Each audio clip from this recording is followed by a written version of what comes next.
मान लीजिए कि आप एक कंट्री के राजा हो और आपके आस पड़ोस में जितने भी कंट्रीज हैं उन सब कंट्रीज के कोई ना कोई राजा है। अब इन सब में से आपका एक पड़ोसी देश है जिसकी जनता वहां के राजा के खिलाफ बगावत कर देती है। वो ये कह रहे हैं कि अब हमारे देश में राजा का नहीं जनता का राज होगा। ये बात शायद आपके देश की जनता को अच्छा लगे, पर आपको कोई अगर कहे कि आपका राज अब खत्म होगा और आपकी जनता राज करेगी तो शायद से आपको बात पसंद नहीं आएगी। तो इसके लिए आप क्या करेंगे? या तो आप कुछ ना करें, पर अगर आपने कुछ नहीं किया तो ये हो सकता है कि जो पड़ोसी देश में जनता बगावत कर रही है वो बगावत की भावना आपके देश में भी आ जाए और लोग बगावत करके आपको भी पावर से हटा दें। अब ऐसी सिचुएशन में अपने राज को बचाने के लिए आप क्या करोगे? बहुत ज़्यादा चांसेस हैं कि आपके आसपास के राजा मिलकर आपके साथ आएंगे और उस एक देश के ऊपर हमला करेंगे और वहाँ पे जो बगावत चल रही है उसको कुचल के वहाँ पे राजा को वापस गद्दी पे बैठाएंगे। कुछ ऐसा ही हुआ था फ्रेंच रेवोल्यूशन के दौरान, जब आसपास के किंगडम्स ने फ्रांस के ऊपर हमला किया था। ये लड़ाई थी वाल्मीकि और उसी के बारे में इस वीडियो में हम बात करेंगे। कहानी शुरू होती है साल 1789 से। इसके पहले तक फ्रांस के अंदर राजाओं का राज था, यानी मोनार्की थी, और उस समय राजा थे लुई द 16। पर 1789 में वहां की जनता ने बगावत की और लुई द 16 को गद्दी से हटा दिया। वहां की जनता ये मांग कर रही थी कि यहाँ पे राजाओं का राज नहीं होगा, जनता जिन लीडर्स को चुनेगी वो लीडर्स अब गवर्नमेंट चलाएंगे। पर जब ये फ्रांस में रिवॉल्यूशन शुरू हुआ तो जो आस पड़ोस के किंगडम्स थे उन राजाओं को डर लगा कि अगर ये जो भावना है बगावत की हमारे देश में भी आ गई, हमारे किंगडम में आ गई, तो हम क्या करेंगे। तो इनमें से दो ऐसे किंगडम थे, प्रशियंस और ऑस्ट्रियंस, जिन्होंने मिलकर फैसला किया कि वो अब पेरिस पे हमला करेंगे, वहां पे जो रिवोल्यूशनरी गवर्नमेंट बनने की कोशिश कर रही है उनको हटाएंगे और राजा लुई द 16 को वापस गद्दी पे बैठाएंगे। अब जो नई गवर्नमेंट यहाँ बन गई थी लुई द 16 को हटा के, उन्होंने कैसे तैसे पावर तो अपने हाथ में ले ली थी, पर उनको कोई भी आइडिया नहीं था कि गवर्नमेंट कैसे चलाते हैं, कैसे मिलिट्री को हैंडल करना है, कुछ भी उनको नहीं पता था।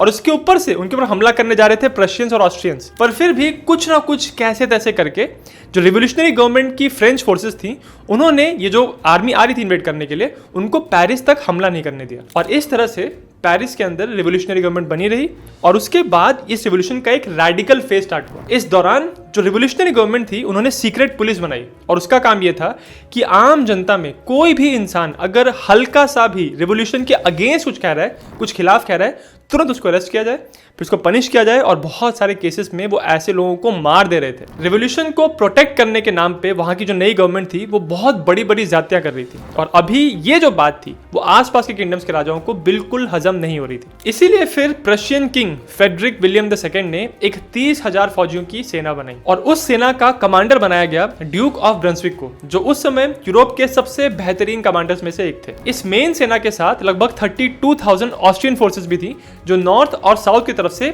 ईस्टर्न फ्रांस के अंदर घुस रहे थे। प्रशियन सेना अगस्त के महीने में लग्जमबर्ग से होते हुए ईस्टर्न फ्रांस में घुस गए और एक एक करके फ्रेंच शहरों को जीतते जा रहे थे और फाइनली फिर वो लोग म्यूज नदी के पास पहुंच गए। अब जो पेरिस में रिवोल्यूशनरी गवर्नमेंट बैठी थी वो जानते थे कि इस बार जो कोalition फोर्स आ रही है वो बहुत बड़ी है और हमारे पास जो आर्मी है वो proper professional well trained army नहीं है। इसके अंदर बहुत सारे सिविलियंस हैं और सिर्फ वॉलंटियर करके वो सेना की मदद करने की कोशिश कर रहे हैं। साथ ही साथ वो ये भी जानते थे कि हमारी इंटरनल पॉलिटिक्स भी इस समय स्टेबल नहीं है। मतलब बहुत सारे ऐसे लोग हैं जो अभी भी मोनार्की को ही चाहते हैं, वो नहीं चाहते कि रिवोल्यूशनरी गवर्नमेंट, एक नई तरह की गवर्नमेंट यहाँ पेरिस में बैठे। तो इस तरह से रिवोल्यूशनरी गवर्नमेंट के लिए एक बहुत ही बड़ी चुनौती थी, क्योंकि अब एक कंबाइंड कोalition आर्मी बहुत तेजी से पेरिस की तरफ बढ़ने की कोशिश कर रही थी। इसी वजह से इस सिचुएशन के साथ डील करने के लिए सबसे पहले रिवोल्यूशनरी लीडर्स ने क्या किया, पेरिस के अंदर जितने भी ऐसे लोग थे जिन पे हल्का सा भी डाउट था कि ये रिवोल्यूशन के खिलाफ है, उनको पकड़ पकड़ के एग्जीक्यूट करना शुरू किया। आप सोच के देखिए, सिर्फ सितंबर के महीने में उन्होंने 1000 से ज्यादा लोगों को इस तरह से, एक तरह से गैर कानूनी तरीके से एग्जीक्यूट किया था और इसीलिए इस टाइम को द सितंबर मैसेकर कहते हैं। और ये जो इन्वेजन कर रही थी कोalition आर्मी, उनका सामना करने के लिए इन डरे हुए रिवोल्यूशनरी लीडर्स ने बुलाया चार्ल्स फ्रांकोआ डुमोरिये को। जनरल डुमोरिये ने इन लीडर से वादा किया कि चाहे पेरिस में आप कुछ भी कर रहे हो, यहाँ की पॉलिटिक्स कुछ भी चल रही हो, पर मैं आपको वादा करता हूं कि मैं ईस्टर्न फ्रांस से उस कोalition आर्मी को अपने देश के अंदर नहीं आने दूंगा। उन्होंने ये तक कह दिया था कि हम या तो उनको रोक लेंगे या तो वहीं मर जाएंगे। अब जो फ्रेंच फोर्स इनके पास थी, इसमें एक दिक्कत ये थी कि कुछ तो उनकी ऐसी फोर्सेस थी जिन्होंने पहले बैटल देखा था, वो वेटरन्स थे, पर बहुत सारे लोग इसके अंदर सिविलियंस थे जो कि वॉलंटियर करके इस फौज में भर्ती हो गए थे। उनका कोई बैटल का एक्सपीरियंस नहीं था। तो अगर सिर्फ डिसिप्लिन और बैटल एक्सपीरियंस की बात की जाए तो जो कोalition आर्मी आ रही थी वो ज्यादा स्ट्रांग थी। उसके ऊपर से ये जो इन्वेजन फोर्स आ रही थी, उन्होंने अगस्त और सितंबर के महीने में लॉन्गवी और वर्डन को ऑलरेडी कैप्चर कर लिया था और अब वो आर्गोन के जंगलों से होते हुए पेरिस की तरफ बढ़ने की कोशिश कर रहे थे। इसके जवाब में फ्रेंच जनरल डुमोरिये ने देखा कि ये जो इन्वेजन फोर्स है वो ऑलरेडी बहुत अंदर तक आ चुकी है, तो इनका जो ऑलरेडी एडवांस हो रहा था, उन्होंने इसको नेदरलैंड्स में रोका और वहां से इस फ्रेंच फोर्स ने यू टर्न मारा और ये पीछे घूमते हुए अब ये जो इन्वेजन फोर्स है उसके पीछे आ गए, यानी उसके ईस्ट साइड के पास। और इसके बाद एक दूसरी फ्रेंच फोर्स आई जो मेट्स की तरफ से आ रही थी और उसने भी आके इस मेन फोर्स को ज्वाइन किया। इस फोर्स को कमांड कर रहे थे जनरल केलरमैन। ये सारी फ्रेंच फोर्सेस अब 19 सितंबर को ज्वाइन हो गई और ये जो इन्वेजन फोर्स है उसके ईस्ट साइड पे आ गई थी। अब अगर देखा जाए तो जो इन्वेजन फोर्स है उसका जो पेरिस तक का रास्ता था वो बिल्कुल साफ था।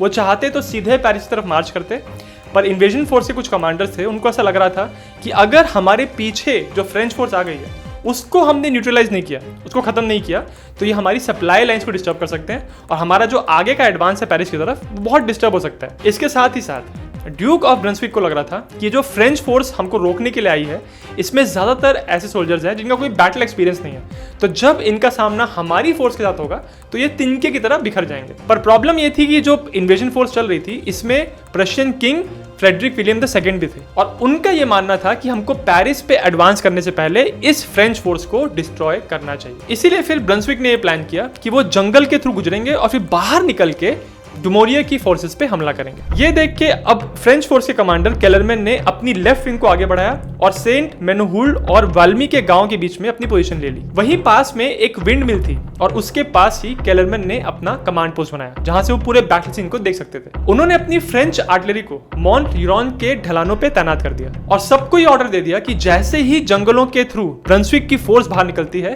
तुरंत उनके ऊपर एक हैवी आर्टिलरी फायर किया जाए। अब अगर इस फ्रेंच फोर्स को देखा जाए तो मैंने पहले ही बताया कि बहुत सारे सोल्जर्स इसमें ऐसे थे जिनको एक्सपीरियंस नहीं था और उतना अच्छा डिसिप्लिन नहीं था, उनको बैटलफील्ड एक्सपीरियंस नहीं था। पर ये जो फ्रेंच आर्टिलरी फोर्स थी वो उस समय यूरोप की बेस्ट फोर्सेस में से एक थी। तो सुबह 6 बजे जब ब्रंसविक की फोर्स जंगल से निकल के बाहर ओपन ग्राउंड में पहुंची तो उनका सामना हुआ एक हैवी फ्रेंच आर्टिलरी फायर से। पहले तो प्रशियंस बिल्कुल कंफ्यूज हो गए और उनको समझ में नहीं आया कि ये क्या हो रहा है, और उसके बाद धीरे धीरे उन्होंने आगे बढ़ना शुरू किया और उनकी तरफ जो सबसे पहली फ्रेंच पोजीशन थी उसको कैप्चर कर लिया। और यहाँ पहुंच के ब्रंसविक ने अपनी आर्टिलरी और अपनी इन्फेंट्री को प्रॉपर पोजीशंस में तैनात कर दिया। सुबह सुबह यहाँ मौसम बहुत खराब था और बहुत धुंध थी यहाँ पे, तो ब्रंसविक सामने की फोर्स को क्लियरली देख नहीं पा रहे थे। ब्रंसविक को लग रहा था कि जब ये कोहरा हटेगा तो उनको वहां पे एक फ्रेंच भीड़ नजर आएगी जो जैसे ही हमला करेंगे तुरंत भाग जाएंगे। पर जब दोपहर हुई और कोहरा हटा तो ब्रंसविक को यहाँ पे नजर आई एक प्रॉपर फॉर्मेशन में खड़ी हुई फ्रेंच आर्मी। सारे सोल्जर्स बिल्कुल डिसिप्लिन के साथ अपनी लाइंस में खड़े हुए थे और ऐसा देख के बिल्कुल भी नहीं लग रहा था कि ये एक फ्रेंच भीड़ है, ये एक प्रोफेशनल आर्मी लग रही थी। और ये आर्मी की पोजीशन भी ऐसी थी कि ये स्लोप के पास थे, तो बेसिकली एडवांटेजेस पोजीशन पे थे। इसीलिए पुराने जमाने में जब बैटलफील्ड पे सेट लड़ाइयाँ होती थी तो ये बहुत जरूरी होता था कि जो आपकी सेना है वो एक प्रॉपर डिसिप्लिन के साथ फॉर्मेशन में खड़ी हो, क्योंकि जब आपके इस प्रॉपर डिसिप्लिन वाले फॉर्मेशन को आपके एनिमी फोर्सेस देखती हैं तो उनके मन में डर पैदा होता था।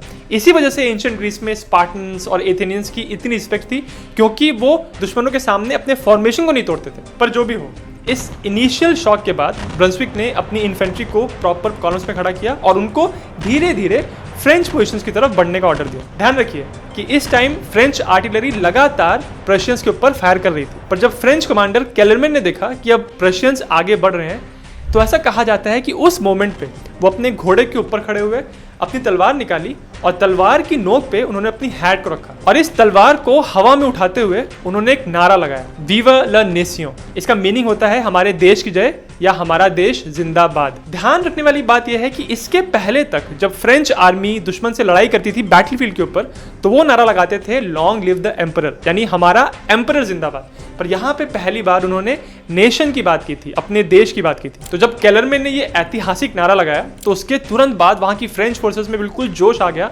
और उन्होंने रिस्पॉन्ड किया, विवा ला नेसियों और विवा ला फ्रांस। अब ये तो नहीं कह सकते कि जो केलरमैन ने यहाँ पे लोगों को मोटिवेट किया उसका इफेक्ट था ये, या फिर इस बात का इफेक्ट था कि ब्रंसविक ने उम्मीद नहीं की थी कि यहाँ पे फ्रेंच भीड़ नहीं होगी बल्कि फ्रेंच फोर्सेस होगी।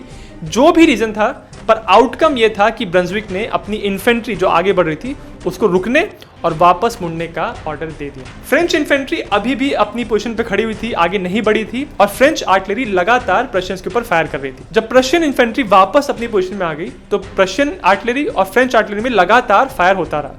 ये फायरिंग चलती रही शाम तक और फिर वहां पे बहुत जोर से बारिश हुई और उसी के बाद प्रशियन आर्टिलरी और फ्रेंच आर्टिलरी ने फायर करना बंद कर दिया। और इसी के साथ इस लड़ाई, जिसको बैटल ऑफ वाल्मी कहते हैं, इसका अंत हुआ। इस लड़ाई की बहुत ही अजीबोगरीब बात यह है कि जो सारा एक्शन हुआ था वो सिर्फ आर्टिलरी के बीच में हुआ था।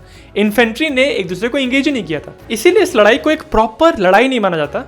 पर क्योंकि इस लड़ाई के बाद प्रशियन फोर्सेस यहां से पूरी तरह निकल गई थी और वो पेरिस पे हमला नहीं किया उन्होंने, इसी वजह से इस लड़ाई में फ्रेंच फोर्सेस की जीत मानी जाती है। बैटल ऑफ वाल्मी के बाद प्रशियन किंग और उनके कमांडर ब्रंसविक यहां से पीछे लौट के वापस राइनलैंड में चले गए और उनकी बहुत बेइज्जती हुई यूरोप के अंदर कि वो ऐसी फ्रेंच फोर्स को भी नहीं हरा पाए जो कि एक प्रॉपर फ्रेंच आर्मी भी नहीं है। हिस्टोरियंस के बीच में आज भी इस बात पे मतभेद रहता है कि क्यों ब्रंसविक ने अपनी फोर्सेस को रिट्रीट करवा दिया।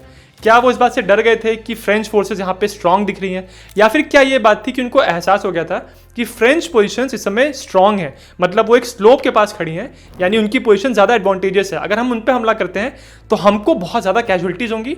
और ब्रंसविक ये नहीं चाहते थे कि उनका मैन पावर यहाँ पे कम हो और इसीलिए उन्होंने अपनी इन्फेंट्री को पीछे बुला लिया। इस जीत के अगले ही दिन पेरिस के अंदर फर्स्ट रिपब्लिक गवर्नमेंट की स्थापना हुई और मोनार्की को कंप्लीटली खत्म कर दिया गया। हालांकि बैटल ऑफ वाल्मी एक ट्रेडिशनल कन्वेंशनल बैटल की तरह नहीं था, क्योंकि इसमें एक बड़े स्केल पे एंगेजमेंट नहीं हुआ था फोर्सेस के बीच में, पर फिर भी फ्रेंच हिस्ट्री में एक बहुत ही इंपॉर्टेंट बैटल है, क्योंकि ये पहली बार था जब एक फ्रेंच ऐसा मिली जुली फोर्सेस ने एक स्ट्रॉन्ग कोalition फोर्सेस को पीछे धकेल दिया था। अगर यहाँ पे प्रशियंस की जीत हो जाती तो शायद से वो पेरिस पे हमला कर देते, पेरिस पे पहुंच के वो रिवोल्यूशनरी गवर्नमेंट को हटा देते और वापस लुई द 16 को राजा बना देते। अगर फ्रेंच रिवोल्यूशन इतने प्रीमेच्योरली खत्म हो जाता तो फ्रांस के अंदर बाकी जो देशों में इसके बाद रिवोल्यूशन हुआ था शायद वो भी नहीं होता और शायद से आज भी यूरोप का नक्शा और इनफैक्ट शायद से नॉर्थ अमेरिका का भी नक्शा काफी अलग होता। जब फाइनली फ्रेंच रिवॉल्यूशन खत्म हुआ साल 1799 में, तो फ्रांस के एक मिलिट्री जनरल ने ही उस देश की कमान संभाली थी